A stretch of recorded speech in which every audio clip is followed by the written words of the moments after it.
Hello students, welcome to B2 Learning. Myself Devin Kataria and I am your physics mentor.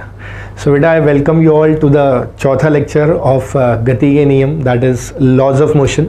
और बेटा ये काफ़ी important unit चल रही है, chapter चल रहा है अपना, और इसमें हम तीनों लॉज कंप्लीट कर चुके हैं, तीनों के तीनों नियम, उन पे बेस्ड सारे एग्जाम्पल्स, उसके अलावा संवेग संरक्षण का नियम, आवेग, ये सब निपटा चुके हैं। अब हम स्टार्ट करने जा रहे हैं इस इम्पॉर्टेंट चैप्टर का सबसे इम्पॉर्टेंट पार्ट, यानी कि फ्री बॉडी डायग्राम बनाना, राइट, कि कैसे मुक्त चित्र बनाए जाते हैं और उससे कैसे सवाल को सॉल्व करना, और उसके बाद कितने अलग अलग प्रकार के बल हो सकते हैं, हर बल के प्रकार के ऊपर के बेस्ड एग्जाम्पल्स, सब कुछ डिटेल में और बिल्कुल बेसिक फंडामेंटल से करेंगे। ठीक है, अगर तुमने पूरे के पूरे लेक्चर्स निकाल लिए ना स्टार्टिंग से एंड तक, मैं श्योरिटी से बता रहा हूँ गति का नियम आपके ग्रिप में आ जाएगा। करेक्ट, बस करना आराम से और हर एग्जाम्पल पे ध्यान देते हुए चलना है। ठीक है, चलो मैं शुरू करता हूँ क्लास के साथ। तो बेटा देखो, सबसे पहली चीज़ जो और सबसे इंपॉर्टेंट चीज़ जिसको अपन आराम से समय देके करेंगे वो है फ्री बॉडी डायग्राम कैसे बनाया जाता है। फ्री बॉडी डायग्राम को बेटा हिंदी में कहते हैं मुक्त वस्तु रेखा चित्र। ठीक है, अब एफबीडी बोल देंगे अपन तो। ठीक है, अब ये होता क्या है, बनाते कैसे, मैं सब समझाता हूँ, तुम मुझे थोड़ा समय दो, पेशेंस से मेरे साथ सुनना और फिर देखना, ये बिल्कुल क्लियर हो जाएगा 100%। देखो बेटा, अपन सबसे पहले क्या करते हैं, एक एग्जाम्पल की तरह लेते हैं। हमारे पास मान लो एक नत्तल है, ठीक है, एक नत्तल है और उसके ऊपर एक ब्लॉक रखा हुआ है अपने पास, यानी कि कोई एक घन रखा होगा ऐसे मान लो, और इसका द्रव्यमान कितना है, m है।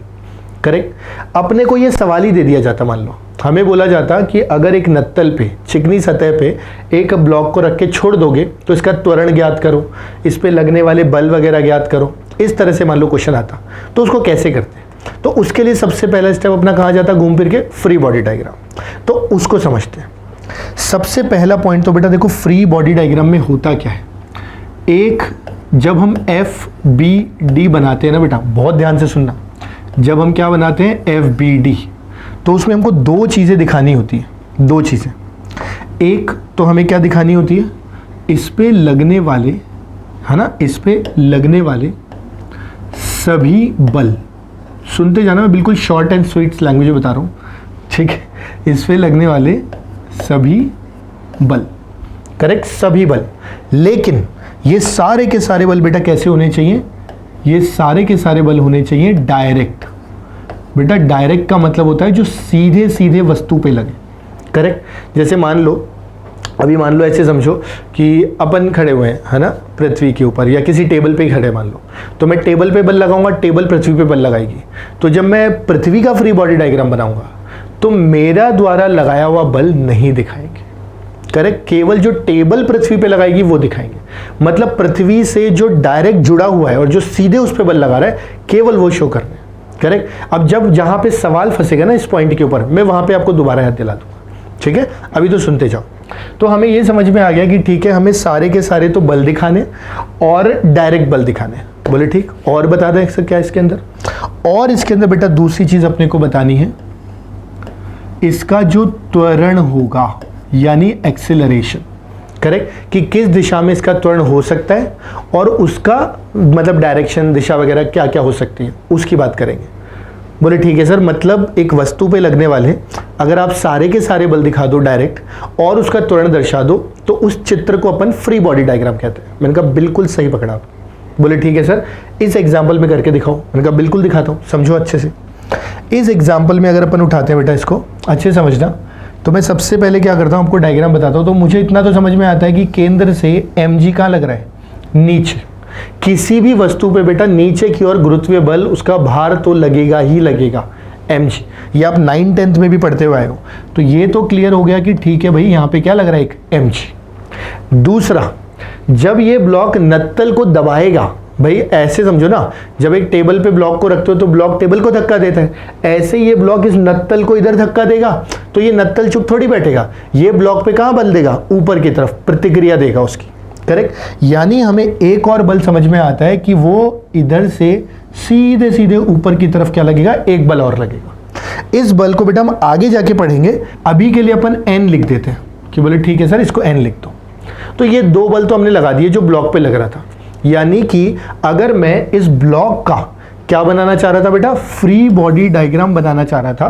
तो मैंने इस पे लगने वाले सभी बल लगा दिए, मुझे और कोई बल दिखाई नहीं दिया। एक mg दिखाई दिया और एक नत्तल जो ब्लॉक पे लगाएगा वो दिखाई दिया। घर्षण है नहीं क्योंकि स्मूथ चिकनी सतह है। बोले ठीक है सर, दोनों बल लगा दिए। त्वरण मैंने कहा बताता हूँ, आप दिमाग का इस्तेमाल करो।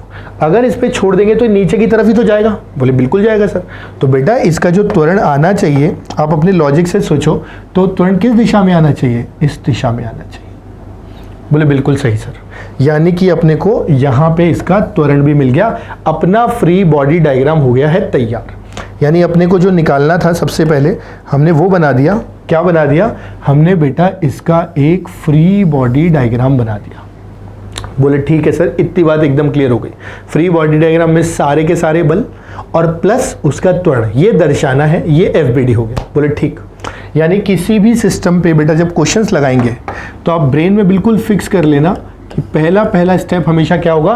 FBD बनाना। बोले सर उसके बाद मैं समझाता हूँ ना, आराम से सुनते जाओ, तो कोई जल्दी नहीं है। ये वाला लेक्चर, ये वाला पार्ट अच्छे से सुनो, फिर कुछ भी नहीं है चैप्टर में, ये समझ में आ गया तो।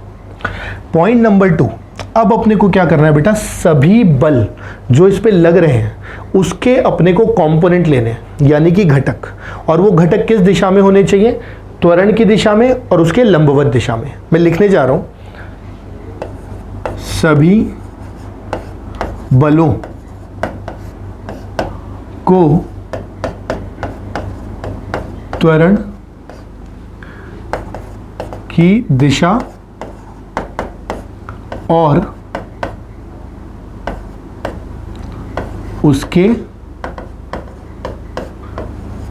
लंबवत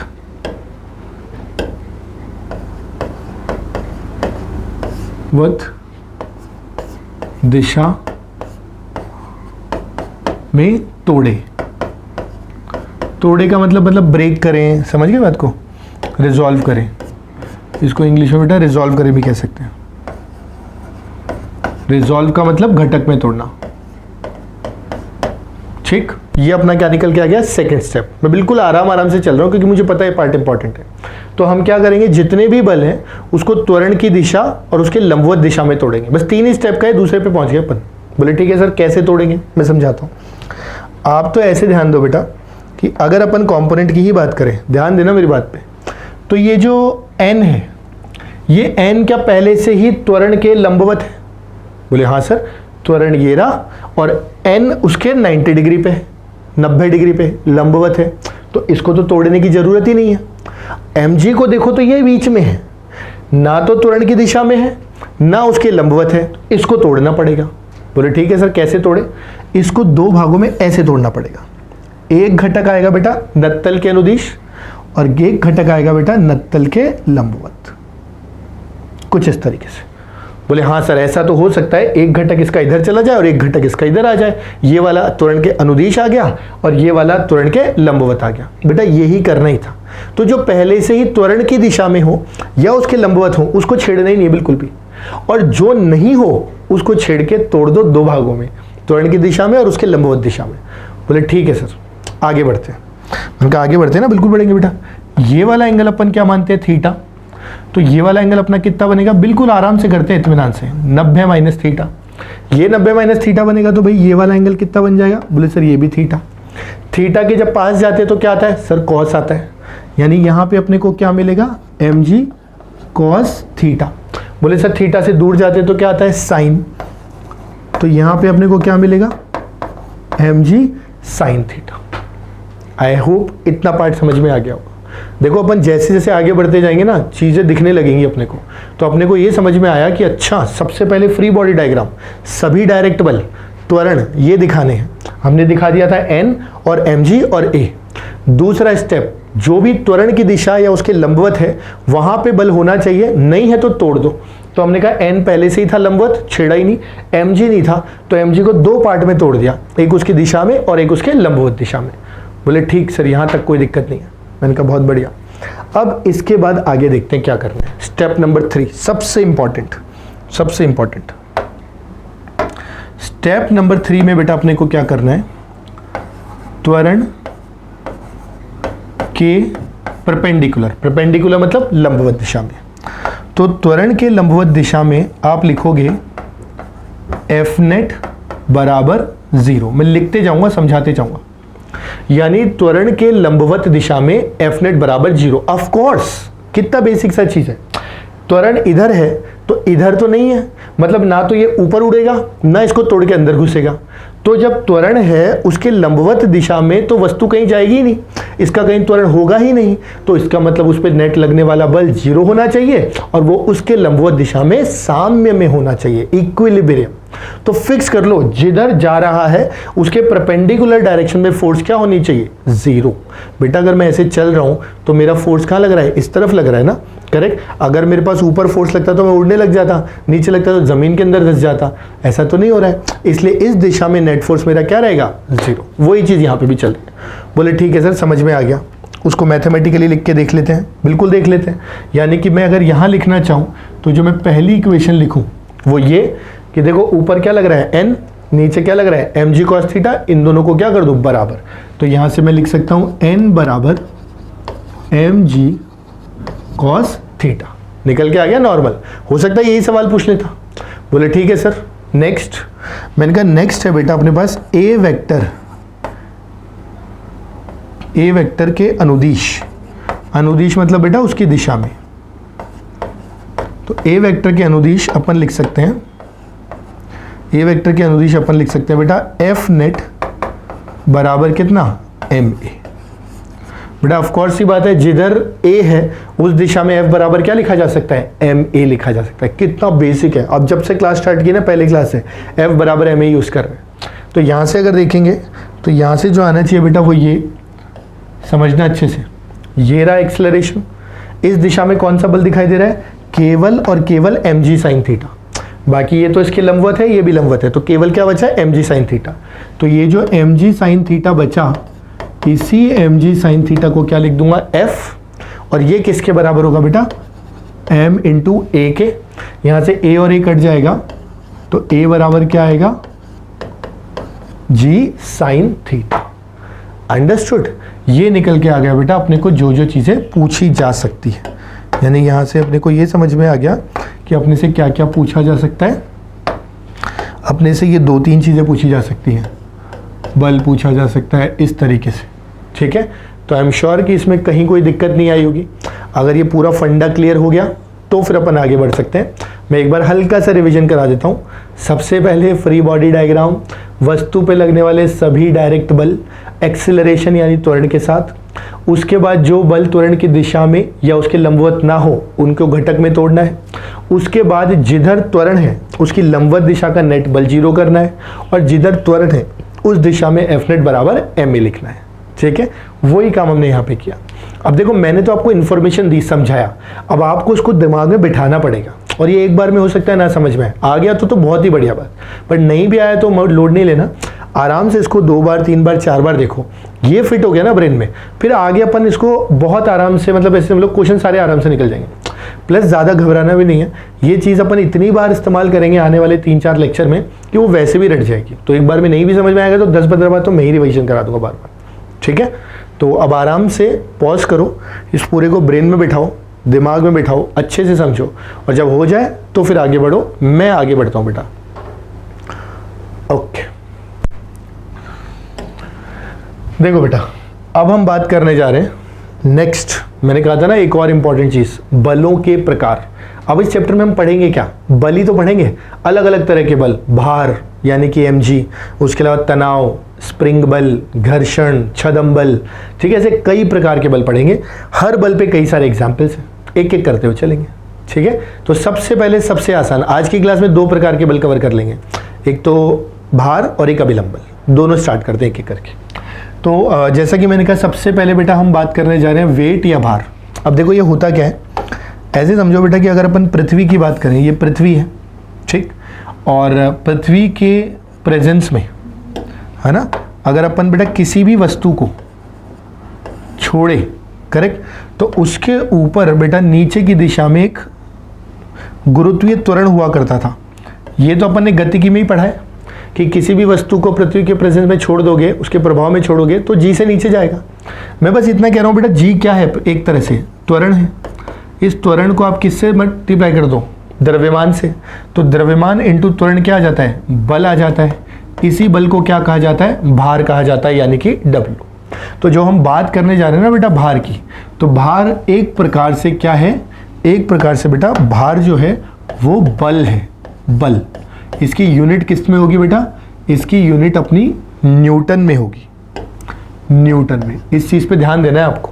ये द्रव्यमान से अलग होता है, द्रव्यमान किलोग्राम में होता है, और पूरे यूनिवर्स में आप कहीं भी चले जाओ द्रव्यमान समान रहेगा। तो आपका द्रव्यमान अगर 70 किलो है तो हर जगह 70 किलो ही रहेगा, जो भी है मतलब, ठीक है। और भार की यदि बात करें तो जी पे निर्भर करेगा। तो चांद पे चले जाओगे तो गुरुत्वीय त्वरण 1/6 हो जाता है, तो आपका भार कम हो जाएगा।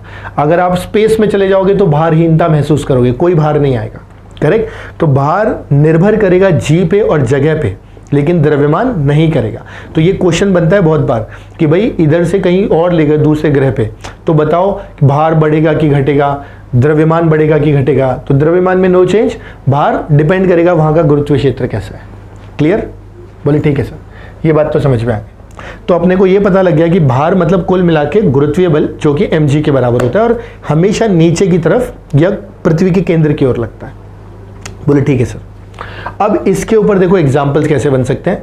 मैं आपको पहले थ्योरी समझाऊंगा, फिर एक एग्जाम्पल लिया है वो आप ही ट्राई करोगे और आप ही को निकालना है उसको, इसको अच्छे से समझ लेना बस। तो मैं क्या कहने जा रहा हूँ कि मान लो अपने पास कोई एक लिफ्ट है, ठीक है। अपने पास क्या बेटा, एक लिफ्ट। ये अपन एक काम करते हैं, 2 बना लेते हैं ताकि कंफ्यूजन ना हो, ठीक। इस तरह से अपन ने 2 लिफ्ट बनाई और लिफ्ट के अंदर अपन ने कोई आदमी रख दिया मान लो, ठीक है, इस तरीके से, ठीक है। एक आदमी इधर है बेटा और एक बार आदमी इधर है, सेम द्रव्यमान का, ठीक। और हमने क्या किया बेटा, ये जो लिफ्ट है ना, इसको अपन ने त्वरित कराया। त्वरित कैसे कराया समझाता हूं। एक बार इसको ऊपर की तरफ लेके गए, एक बार इसको नीचे की तरफ त्वरित कराया। त्वरित बोल रहा हूं मैं, लाना ले जाना की बात नहीं है। हो सकता है लिफ्ट ऊपर जा रही हो लेकिन मंदित हो, तो त्वरण कहां लगेगा, नीचे। ये बहुत बहुत कॉमन गलती है इस तरह के सवालों में। तो दिमाग में बिल्कुल क्लियर कर लो, किधर जा रहा है उससे मतलब नहीं है, त्वरण किधर है उससे मतलब है। त्वरण यानी कि यहां अगर अपन देखेंगे तो हमें क्लियर देखना पड़ेगा कि भाई ये जा रहा है ए से ऊपर, ये जा ही रहा है ए से नीचे। समझ गए मेरी बात को, त्वरण पे ध्यान देना है। बोले ठीक है सर।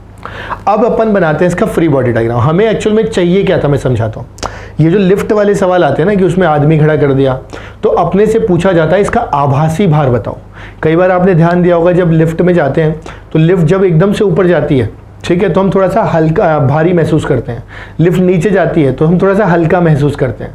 तो जो महसूस कर रहे हैं ना, हम उसकी बात कर रहे हैं, उसे आभासी भार कहा जाता है।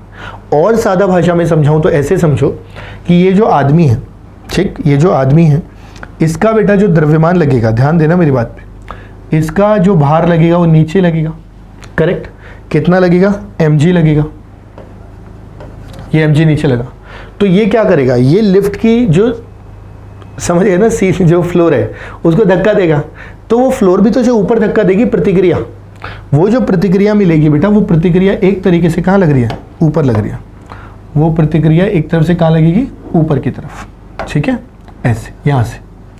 और ये जो प्रतिक्रिया है ना बेटा, ये प्रतिक्रिया को ही अपन क्या कह देते हैं, आभासी भार कह देते हैं। तो आप तो ऐसे समझ लो कि कुल मिलाकर के कितना बल जो लिफ्ट की फ्लोर है वो हमारे ऊपर लगा रही है, उसको आभासी भार कह देते हैं।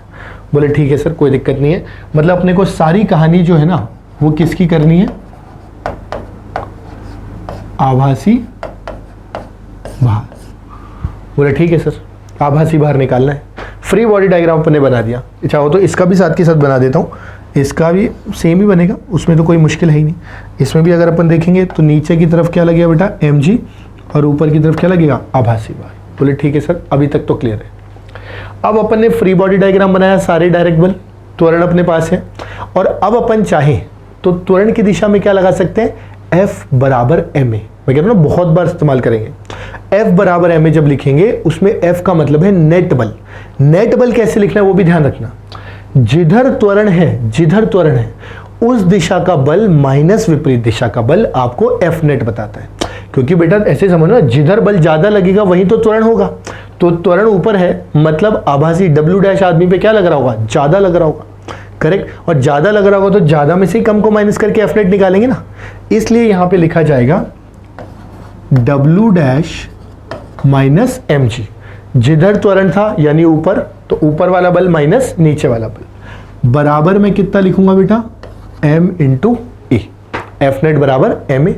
यहां से अगर देखेंगे बेटा तो देखो डब्ल्यू डैश कितना आ जाएगा, एम जी उधर चला जाएगा, प्लस कितना आएगा, एम ए। यहां से अगर अपन चाहें तो बेटा द्रव्यमान को कॉमन लेंगे तो कितना आ जाएगा, जी प्लस ए। यानी सीधा सीधा अपन कह सकते हैं कि यदि लिफ्ट ए से ऊपर की ओर जाती है तो जो आभासी भार होगा वो एम जी प्लस ए के बराबर होगा, यानी वास्तविक भार से क्या होगा, अधिक होगा। समझ गए? यानी कि इस पर्टिकुलर केस में हम बहुत क्लियरली लिख सकते हैं बेटा कि यहाँ पे डब्ल्यू डैश जो है वो डब्ल्यू से क्या है, ज़्यादा। इसीलिए जब लिफ्ट ऊपर जाती है तो अपन भारी महसूस करते हैं, भारीपन महसूस करते हैं। ठीक है, बिल्कुल ऐसा का ऐसा पॉज करके पहले खुद से लिखो, समझो, फिर चेक करना कि आप भी वो लिख रहे हो कि नहीं लिख रहे। मैं समझा रहा हूँ। तो मेरे हिसाब से तो बात सिर्फ इतनी सी है कि ये नीचे जा रहा है, मतलब नीचे वाला बल क्या रहा होगा, ज़्यादा। इसलिए मैं क्या लिखूंगा आपकी बार, M G minus W dash बराबर कितना, एम ए। देखो बेटा मैं बार बार स्टोरी वही यूज़ कर रहा हूँ कि जिधर बल, मतलब जिधर त्वरण है उस दिशा का बल माइनस विपरीत दिशा का बल। इससे क्या होगा, प्लस माइनस का झंझट नहीं आएगा। तो फिक्स्ड है कि जिधर भी त्वरण हो उस दिशा का बल माइनस विपरीत दिशा का बल बराबर एम ए। बोले ठीक है सर। यहां से देखेंगे तो बेटा ये डब्ल्यू डैश को उधर ले जाएंगे तो ये बनेगा एम जी माइनस, ये ए था sorry, M G minus M A बराबर कितना बेटा, डब्ल्यू डैश। यहां से फिर देखेंगे तो एम जी माइनस ए बराबर कितना आ जाएगा, डब्ल्यू डैश। और यहाँ से ये समझ में आएगा बेटा, यहाँ से ये समझ में आएगा कि जो डब्ल्यू डैश है वो डब्ल्यू डैश अब की बार डब्ल्यू से क्या आ गया, कम। समझे बात को? यानी कि जब लिफ्ट नीचे जाएगी तो हम थोड़ा सा हल्का महसूस करेंगे। क्लियर? आई एम श्योर बेटा ये दोनों चीज़ें अच्छे से समझ में आ गई होंगी। अब समझने के बाद याद भी कर लो, क्योंकि शॉर्ट ट्रिक्स भी तो याद करनी है। तो जब भी कभी अपने को आभासी भार लिफ्ट में बात की जाए तो यदि लिफ्ट ऊपर जा रही है तो मैं एम जी प्लस ए करूँगा, यदि लिफ्ट नीचे जा रही है तो एम जी माइनस ए करूँगा। ऊपर जा रही है, ऊपर जाने का मतलब ऊपर की ओर त्वरण, ये ध्यान रखना, वेग नहीं त्वरण।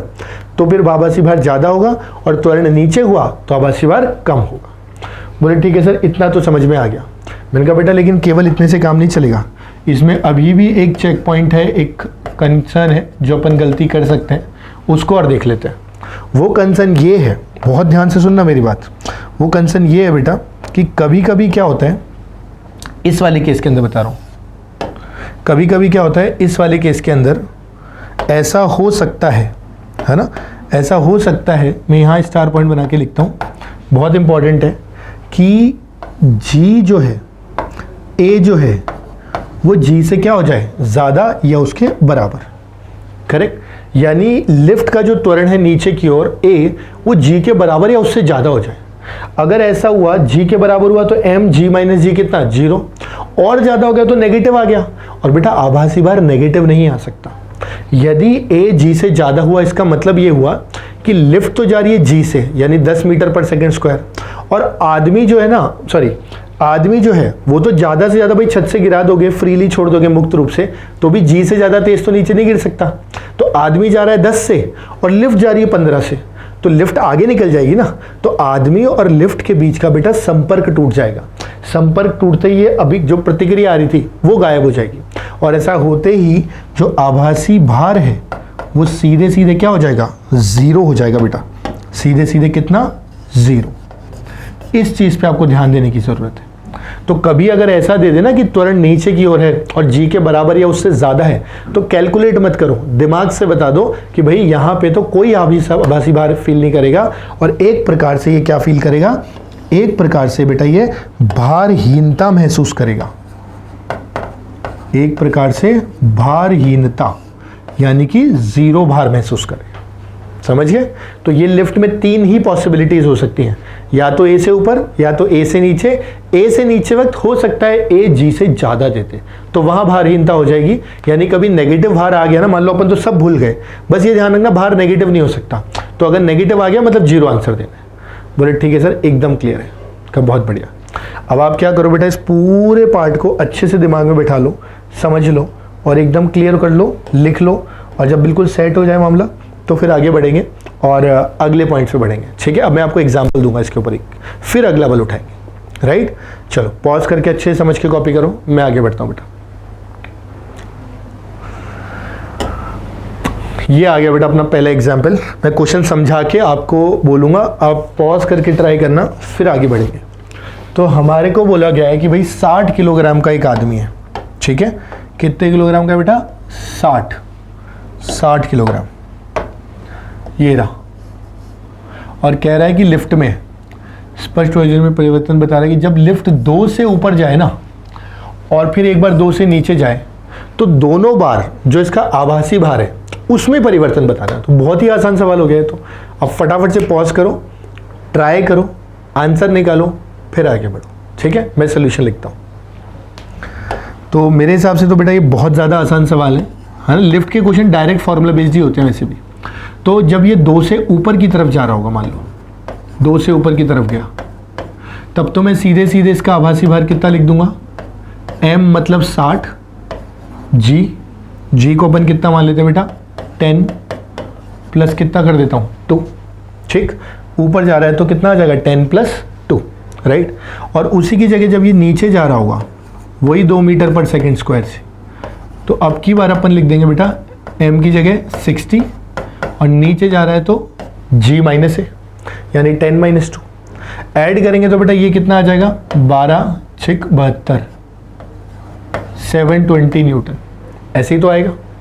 इसकी बात करेंगे तो बेटा आएगा 8 6 48, 480 न्यूटन। अपने को बताना था बेटा अंतर, कि दोनों में कितना डिफरेंस आएगा, यानी इसको अपन W डबल डैश भी बोल सकते हैं। तो अपने को बताना था W dash minus W double dash.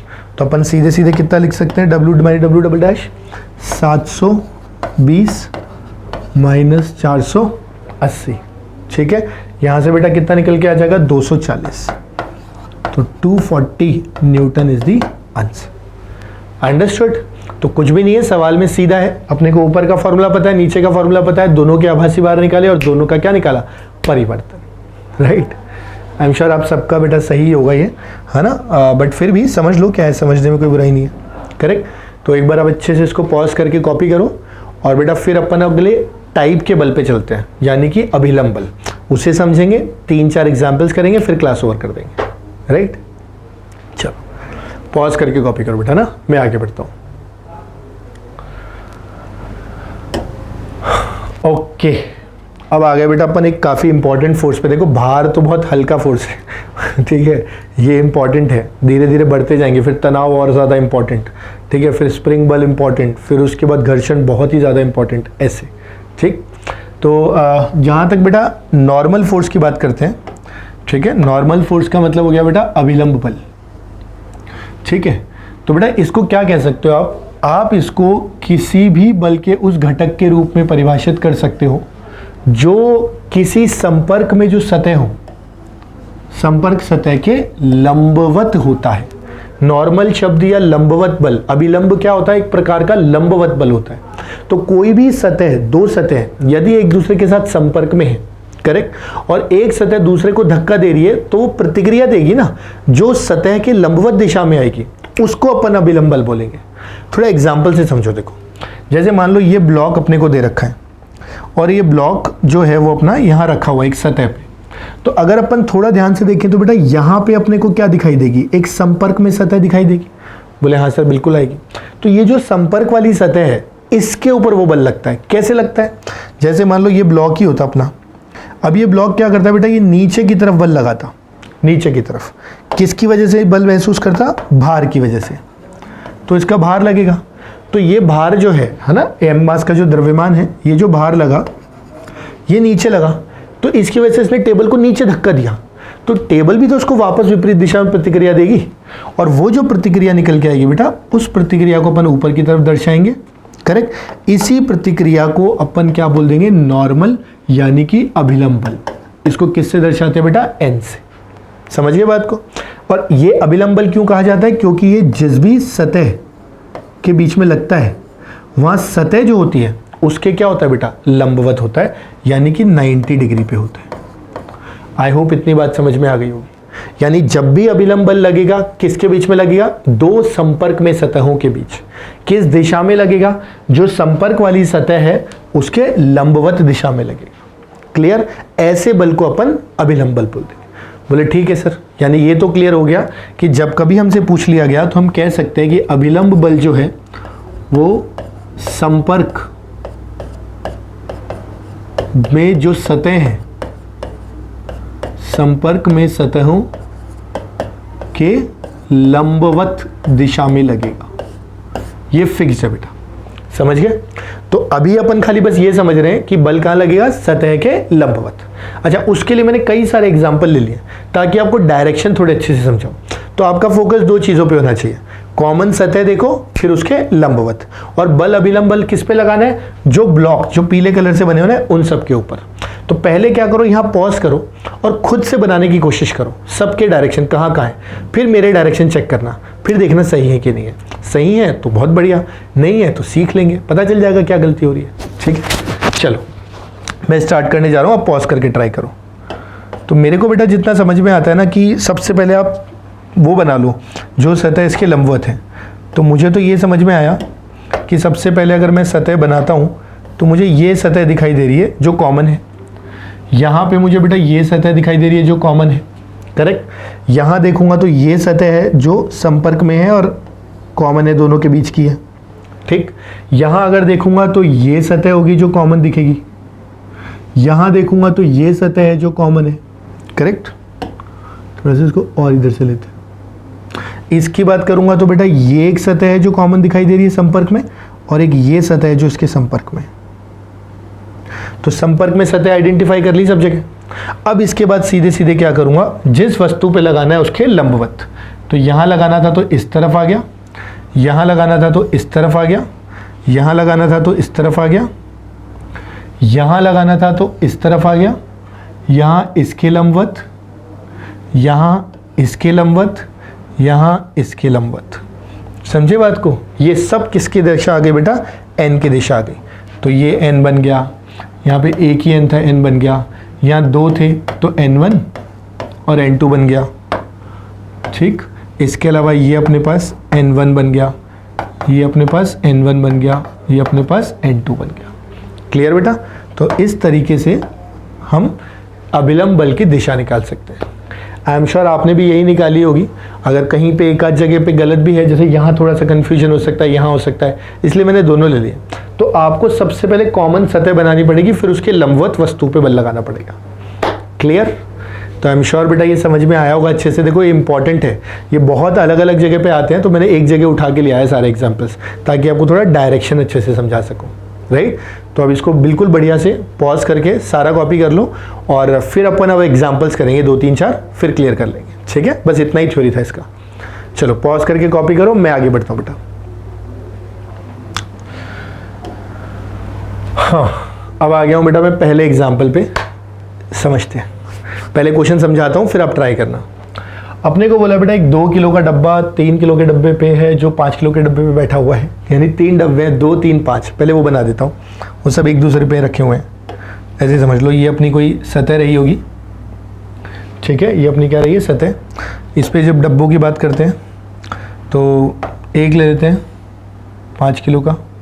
ये अपनी सतह ठीक से नहीं बनी है लग रहा है। पहले डब्बा बनाते हैं 5 किलो का, फिर 3 किलो का, फिर 2 किलो का। अब बनाते हैं सतह। अब टेढ़ी नहीं बनेगी, ये रेफरेंस हो गया। ठीक है, तो ये सतह और 3 डब्बे हो गए। और अपने को सबका द्रव्यमान बेटा कितना कितना दिया हुआ है, 1 5, 1 3 और 1 2, ऐसा दे रखा है। और बोला गया 5 किलोग्राम के डब्बे द्वारा 3 पर लगाया गया सामान्य बल या नॉर्मल बल बताना है। यानी 5 किलो 3 पे कितना लगाएगा। पहले दिशा समझते हैं। कॉमन सतह निकालते हैं। ये रही कॉमन सतह। बोले हाँ सर ये कॉमन सतह है, ये वाली दोनों की कॉमन सतह आ गई। बोले ठीक। जहाँ तक बल की बात करेंगे बेटा, इसके ऊपर ध्यान से समझना, 3 kg 5 को कहाँ धक्का देगा? नीचे। यानी 3 5 पे लगाएगा तो 5 कहाँ पे लगाएगा? 3 पे ऊपर की तरफ। ये दिशा समझ में आ गई कि भाई 3 5 पे नीचे तो 5 3 पे ऊपर। तो ये जो ऊपर की तरफ बल लगाएगा ना, अपने को वो ही बल बताना ही है बेटा कि ये वाला n या ये वाला n कितना होगा। आई होप बेटा आपको क्वेश्चन समझ में आ गया होगा। अब आप चाहो तो पॉज करके ट्राई कर लो और चाहो तो अप्रोच समझ लो कैसे करना है। ठीक है, मैं आगे बढ़ रहा हूँ अप्रोच के साथ। तो मेरे हिसाब से बेटा देखो, इस तरह के क्वेश्चन जो होते हैं ना, किस तरह के क्वेश्चन, जहाँ पे एक के ऊपर एक के ऊपर एक के ऊपर एक वस्तुएं रखी हो, बॉक्सेस रखे हो, कॉइन्स रखे हो, कुछ भी हो, तो ऐसे केस में ना मैं कॉमन सतह ढूंढता हूँ हमेशा, और उसके बाद उसके ऊपर का जो कुछ भी है ना उसको एक मानने की कोशिश कर लेता हूँ। यानी मेरे को इतना समझ में आता है कि मैं इन सबको क्या मान सकता हूँ? एक, क्योंकि मुझे तो इन दोनों सतह पे लगने वाला बल चाहिए। तो उसके ऊपर जो है उन सतहों के बीच में क्या चल रहा है उससे कोई लेना देना ही नहीं है, वो सब आंतरिक बल हो जाएंगे। बोले हाँ बात तो सही है। मैंने कहा ठीक है। ऐसा करने के बाद मैं इसके ऊपर जो भी होता है ना उसका फ्री बॉडी डायग्राम बनाता हूँ। तो उसका फ्री बॉडी डायग्राम देखो कैसे बनाऊंगा। मेरे पास हो गया 3 + 2, यही तो बचा। बोले हाँ। इस 3 + 2 पे अगर मैं देखूंगा तो मेरे को नीचे की तरफ क्या लगेगा? 3 + 2 पे अगर मैं देखूंगा तो नीचे की तरफ लगेगा 5G, ऊपर क्या लग रहा है? n। मैं बना रहा हूँ फ्री बॉडी डायग्राम ही बना रहा हूँ बेटा, अच्छे समझना कि नीचे की तरफ तो अपने पास क्या लग गया? 3 + 2 5G, mg लगेगा इस पूरे का, 3 और 2 का मिलके बाहर नीचे। और इनको देखूं अगर मैं तो डायरेक्टली 5 जो है ये उसके ऊपर n लगा रहा है, इस वजह से बेटा यहाँ क्या निकल के आएगा? n। आई एम श्योर ये समझ में आ रहा होगा बेटा कैसे करना है। ये जो अभिलंब बल है n, ये 5 3 पे लगा रहा है, करेक्ट। आपके दिमाग में आ सकता है कि सर ये वाला n क्यों नहीं दर्शाया, नीचे क्यों नहीं दर्शाया? बेटा ये n तो 5 पे लग रहा है 3 की वजह से। अपन 5 का थोड़ी डायग्राम बना रहे हैं, अपन तो चित्र किसका बना रहे हैं? 2 और 3 का बना रहे हैं। तो 3 पे लगने वाले बल बताने पड़ेंगे, इसलिए n ऊपर की तरफ लेना पड़ेगा। बोले ठीक है सर अब समझ में आ गया। इसके अलावा बेटा इसका त्वरण यदि कोई पूछता है तो कितना है? 0। भाई ये तो रखे हुए हैं मतलब कोई त्वरण नहीं है, मतलब साम्य में है, मतलब त्वरण ही नहीं है। तो अपन जितना बल ऊपर उतना बल नीचे, ताकि एफ नेट क्या हो जाए? 0, साम्य स्थिति। बोले हाँ सर। यानी कि यहाँ से अगर अपन देखें तो अपन सीधे सीधे क्या लिख सकते हैं बेटा? सीधे सीधे लिख सकते हैं n बराबर 5G यानी कि 50। समझ गए बात को? तो एक लाइन का सवाल है सीधा सा, कुछ भी नहीं है इसके अंदर। अंडरस्टूड? तो आई होप ये क्लियर हो गया होगा। बस ये ध्यान रखना, जब भी एक के ऊपर चीजें रखी हो, जिस सतह पे चाहिए उसके ऊपर के सबको क्या मान लो? एक मान लो। फिर सवाल को करो। आई डोंट थिंक कि कहीं पे भी सवाल अटकेगा। राइट, चलो अब इसको पॉज करो, समझो अच्छे से, दिमाग में बैठाओ, फिर अगले एग्जाम्पल पे चलते हैं बेटा। ठीक है, मैं आगे बढ़ता हूं।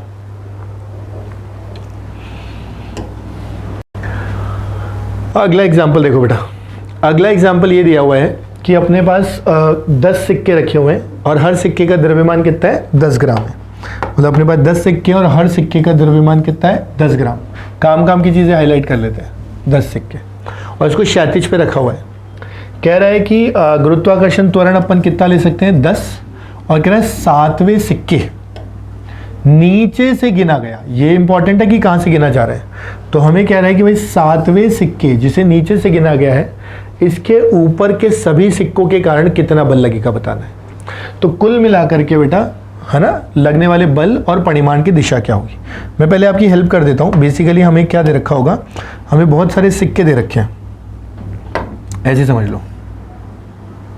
ऐसे अपने को 1 2 3 4 5 6 7 8 9 10 ऐसे 10 सिक्के दे रखे हैं, एक के ऊपर एक के ऊपर एक के ऊपर एक।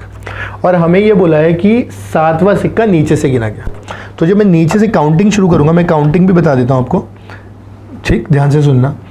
ये हो गई पहली, दूसरी, तीसरी, चौथी, पांचवी, छठी, सातवीं। इस सिक्के पे इसके ऊपर जो कुछ भी है ना, इसके ऊपर बेटा ये 3 सिक्के बचे हैं अभी। ऊपर कितने हैं? 3 कॉइन्स हैं। तो ये कह रहा है इन 3 सिक्कों के कारण इस 7वें सिक्के पे कितना बल लगेगा और किस दिशा में लगेगा। अब आप सोचो ना, आपके सर पे कोई बोझ रख दोगे तो बोझ आपको कहाँ धक्का देगा, नीचे। तो ये जो 7वां सिक्का है, ये जो बल महसूस करेगा बाकी 3 के कारण, वो किस तरफ महसूस करेगा बेटा, नीचे की तरफ। समझ गए बात को, नीचे की तरफ। करेक्ट। तो ये तो क्लियर होगा कि 7वें सिक्के पे बल जो लगेगा वो कहाँ लगेगा, नीचे की तरफ। अब सवाल ये है कि सर अपन जब बनाएंगे फ्री बॉडी डायग्राम वो बल निकालने के लिए, तो वो कैसे करेंगे। जैसे पहले किया था, आप कॉमन सतह तो ढूंढ ही लियो। अब सबसे पहले बल बता दो। इन 3 सिक्कों पे तो ऊपर की तरफ लगेगा और इस 7वें सिक्के पे कहाँ लगेगा, नीचे की तरफ। दोनों को ही अपन क्या क्या बोल सकते हैं बेटा, दोनों को अपन बोल सकते हैं N और N। बोले ठीक है सर। दोनों अपने पास कहाँ लगेंगे बेटा, बराबर। दिशा तो अपने को पता लग गई कि 7वें सिक्के पे बल नीचे, बाकी 3 ऊपर के सिक्कों पे बल ऊपर। तो दिशा का तो लोड नहीं है। परिमाण की यदि बात करें तो अपन इन 3 का फ्री बॉडी डायग्राम बना सकते हैं। यहाँ से सीधे सीधे बेटा अगर 3 कॉइन को देखोगे तो 3 कॉइन कितने ग्राम के हो गए, 30 ग्राम के। ठीक। इनके ऊपर जो बल लग रहा है, ऊपर की तरफ क्या लग रहा है N, नीचे की तरफ क्या लग रहा है mg। तो यहाँ पे अपने को 30 इंटू या अपन 30 ग्राम इंटू क्या लिख सकते हैं, गुरुत्वीय त्वरण। ये हो गया भार। और ऊपर की तरफ क्या लिख सकते हैं n। त्वरण फिर से बेटा कितना है, 0 रखा हुआ है ऐसे कैसे। तो जब ऐसे कैसे रखा हुआ है तो जितना बल ऊपर उतना बल नीचे। तो यहाँ से n बराबर आ जाएगा बेटा 30 ग्राम को किलोग्राम में कन्वर्ट करने के लिए क्या करेंगे, 1000 से डिवाइड। और बेटा g का मान कितना कर दिया इन्होंने, 10 कर दिया।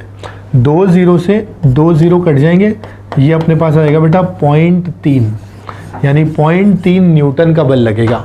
और किस दिशा में लगेगा, 7वें सिक्के पे नीचे, और ये जो सिक्के हैं बाकी इन तीनों पे ऊपर की तरफ। समझ गए बात को। तो मैंने क्या कहा, फंडा वही है, एक के ऊपर एक के ऊपर एक के ऊपर जब भी वस्तुएं रखी हूं, इस तरह के क्वेश्चन अभिलंब बल में बहुत कॉमन है। तो आप हमेशा जहां चाहिए उससे ऊपर वालों का डायग्राम बनाओ, उससे परिमाण निकाल लो, दिशा के लिए दिमाग का इस्तेमाल करो। बोले ठीक है सर, करेक्ट। तो बेटा देखो यही है मैकेनिक्स में, थोड़ा दिमाग, थोड़ा मेमोरी, थोड़ा याद करना, थोड़ा टीचर का पढ़ाना, सब मिलजुल करके आपको चैप्टर को ग्रिप पे देगा। वरना है तो टफ, आई नो। ठीक है। तो थोड़ा आराम से, प्यार से, इत्मीनान से करोगे तो समझ जाएगा, राइट। परेशान नहीं होना। चलो इसको पॉज करो, अच्छे से समझो, दिमाग में बैठाओ, जब हो जाए फिर आगे बढ़ना बेटा ना। मैं अगले एग्जाम्पल के साथ आगे बढ़ता हूँ। ठीक है, ये अगला एग्जाम्पल है। मेरे हिसाब से तो ये शायद बस लास्ट ही एग्जाम्पल है बेटा, है ना। बस आखिरी एग्जाम्पल है, फिर क्लास ओवर कर लेंगे। ठीक। अपने पास बेटा देखो कह रहा है 3 किलोग्राम और 1 किलोग्राम के 2 ब्लॉक घर्षण रहित क्षैतिज सतह पे एक दूसरे के साथ संपर्क में रखे गए। मैं बना देता हूँ कैसे। मतलब अपने पास कुल मिला के 2 ब्लॉक होंगे, ठीक है। और एक अपने पास क्या दे रखा है, 3 किलोग्राम का है, और एक अपने पास 2 किलोग्राम का है।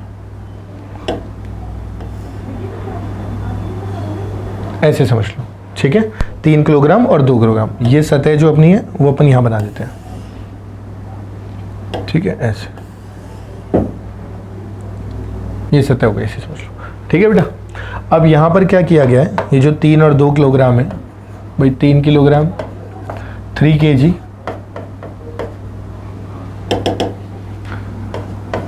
और 2 kg, ठीक है। यहां पर अगर देखेंगे 1 kg, ठीक से लिखता हूं यार, ठीक। संपर्क में रख दिया और बोल रहे बड़े ब्लॉक पर 10 न्यूटन का बल लगाया जाता है। यानी ये 3 किलो वाला बड़ा है, इसके ऊपर बेटा अगर देखेंगे तो अपन कितने न्यूटन का बल लगा रहे हैं, 10 न्यूटन का, ठीक है। 10 न्यूटन बल लगाने पर दोनों ब्लॉक्स के बीच संपर्क बल निकालना है। आई होप ये क्वेश्चन आपको समझ में आ गया होगा कि दिया क्या है।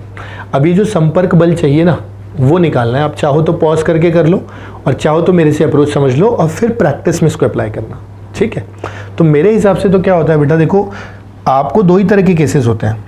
या तो अपने को क्या दे रखा होगा इन तरह के केसेस में, या तो अपने को गिवन होना चाहिए बेटा बेसिक त्वरण कि 0 है, जो पिछले 2 क्वेश्चन में था। उस केस में एफ नेट 0 कर दिया, नेट बल 0 कर दिया, साम्य स्थिति कर दी, करेक्ट। और या फिर अपने पास क्या होना चाहिए, त्वरण होना चाहिए, ताकि अपन एफ नेट बराबर एम ए लगाए। और आपको अगर याद हो पहला लेक्चर, तो मैंने आपको बताया था जब भी एक से ज़्यादा ब्लॉक्स होते हैं और त्वरण चाहिए, तो इन सब को उठा के कितना मान लो, इन सब को उठा के बेटा सबसे पहले 1 मान लो। जैसे इन सबको उठा के 1 मानोगे, जो त्वरण निकल के आएगा अपना, वो बहुत आसानी से कितना निकल के आ जाएगा बेटा, त्वरण बराबर एफ नेट बटा एम टोटल। यही बताया था वहाँ पे, मैं दोबारा लिख देता हूँ भले अगर आप चाहो तो, कि F net divided by M total, ये लिखना सिखाया था। अब एफ नेट यहाँ पर कितना है अपने पास, 10 न्यूटन दे रखा है, एफ नेट अपने पास है 10। और एम टोटल की यदि बात की जाए तो बेटा देखो एम टोटल हमारे पास कितना है, 3 और 2 5 किलो। यहाँ से त्वरण कितना निकल के आ गया, 2 मीटर पर सेकेंड स्क्वायर। यानी अपने को यहाँ से इसका त्वरण निकल के आ गया कि भाई एक्सेलरेशन या त्वरण अपना 2 मीटर पर सेकेंड स्क्वायर आ गया। करेक्ट, ये खाली स्टेप 1 हुआ। अभी अपने को निकालना है अभिलंबन, तो पहले उसकी दिशा समझते हैं। उसकी दिशा की अगर बात करेंगे बेटा तो देखो उसकी दिशा कैसे निकालेंगे, समझना मेरी बात को। 3 किलो 2 किलो को कहाँ धक्का देगा, आप लॉजिक सोचो ना, एक ब्लॉक उसके आगे एक और ब्लॉक, तो जब 3 को धक्का दोगे तो 2 को आगे धक्का देगा, यानी 2 पे जो बल लगेगा वो कहाँ लगेगा, आगे की तरफ, और 2 फिर तीसरे को कहाँ धक्का देगा, पीछे की तरफ। भाई जब 3 ने 2 को आगे धक्का दिया तो 2 3 को प्रतिक्रिया कहाँ देगा, पीछे। इस प्रकार से अपन दोनों का क्या लिख सकते हैं, नॉर्मल, इसका एन इधर और इसका एन इधर। करेक्ट। अब ये एन अपने को निकालना था, अपन चाहे तो 3 का डायग्राम बना के निकाल ले, चाहे तो 2 का बना के निकाल ले। मैं आपको दोनों से समझाऊंगा, करेक्ट, दोनों से समझाऊंगा। पहले आप अपने लेवल पे ट्राई करो पॉज करके कि दोनों के फ्री बॉडी डायग्राम बनाओ, दोनों का एफ नेट बराबर एम ए निकालो, देखो दोनों से आंसर सेम आता है क्या। आता है तो फिर ठीक है, फिर सोल्यूशन देखना। करेक्ट, मैं आपको सॉल्व करके दिखाता हूँ। तो मेरे हिसाब से तो बेटा देखो सोल्यूशन की अगर मैं बात करता हूँ, अगर मैं 3 का डायग्राम बनाता, 3 का, तो 3 का डायग्राम बनाने पे मुझे 10 न्यूटन तो इधर लगता हुआ दिखाई देता, मुझे 10 न्यूटन तो इधर लगता हुआ दिखाई देता, और इसके अलावा एन पीछे लगता हुआ दिखाई देता, और त्वरण आगे की तरफ दिखाई देता। यानी मुझे ये समझ में आता कि भाई 10 न्यूटन ये, और एन ये, और त्वरण 2, ये फ्री बॉडी डायग्राम बन जाता। बोले हाँ सर बिल्कुल, क्योंकि 3 किलो पे एक 10 लग रहा है, एक एन लग रहा है, और त्वरण 2 है। ऐसा करने पर मैं सीधे सीधे एफ नेट बराबर एम ए लिखता, जिधर त्वरण उसकी दिशा का बल ज़्यादा होता है तो उसमें से दूसरे को माइनस करना होता है, इसलिए मैं लिखता 10 माइनस एन बराबर एम ए लिखना है। एम अपने पास कितना है, 3, ए कितना है अपने पास, 2। यहाँ से मुझे निकल के आता एन बराबर 10 माइनस से आ जाता बेटा 4। करेक्ट, ये आ गया 3 किलो के डायग्राम से। अब मैं चलता हूँ 2 किलो के डायग्राम पे। जब 2 किलो का डायग्राम बनाऊंगा, करेक्ट, तो 2 किलो के डायग्राम पे केवल और केवल क्या लग रहा है, आगे की तरफ एन लगते हुए दिखाई दे रहा है, और इसका त्वरण अपने पास 2 है। यानी इसको अगर मैं देखता हूँ तो मैं लिख सकता हूँ कि इसके ऊपर केवल और केवल एन लग रहा है आगे, और त्वरण 2 है, और कुछ भी नहीं है। यानी यहाँ पर जिधर त्वरण उधर का बल एन बराबर एम कितना, ए, एम और ए ये दोनों 2 हैं, तो कितना आ गया, 4। सेम आंसर निकल के आ गया। तो यानी आप चाहे तो इससे बनाओ चाहे इससे बनाओ, किसी भी एक से बनाओ, आंसर सेम आएगा। कोशिश हमेशा क्या किया करो, आगे वाले को बनाओ। देखो इसकी इक्वेशन में ज़्यादा लिखना पड़ रहा है, इसकी इक्वेशन में कम लिखना पड़ रहा है, इसका थोड़ा मुश्किल है, इसका थोड़ा सा आसान है। तो हमेशा जैसे अपन ने एक के ऊपर एक रखे होते हैं ना, तो ऊपर वालों का बनाते हैं, एक के आगे एक रखें, तो जिधर निकालना है उसके आगे वालों को एक मान लिया करो, उससे थोड़ा सा आसान हो जाता है। करेक्ट। और बाकी तो दिमाग है बेटा, कोई फ़र्क नहीं पड़ता, ये लो आंसर सेम है, 2 4 5 सेकंड का फ़र्क पड़ेगा। क्लियर। तो आई एम श्योर आपको बेटा आज का लेक्चर अच्छे से समझ में आ गया होगा। अगर ये अच्छे से समझ में आ गया ना तो अपना बेस बनना शुरू हो गया। अब अगली क्लास में अपन उठाने वाले हैं एक बहुत कॉम्प्लेक्स फोर्स, वो है तनाव। तनाव को भी अपन पहले तनाव पढ़ेंगे, फिर घर्षणी पढ़ेंगे, फिर काफ़ी सारी चीज़ें पढ़ेंगे। तो बस यही कि अच्छे से समझते चलो, समझ के बाद साथ के साथ जो टॉपिक वाइज क्वेश्चंस हैं वो लगाते चलो, ताकि कॉन्फिडेंस अपना डेवलप हो जाए, अपने डाउट्स क्लियर करते चलो, और बाकी अच्छे से पढ़ो। ठीक है, चलो पॉज करके कॉपी कर लो बेटा, है ना। फिर मिलते हैं, बाय बाय, टेक केयर।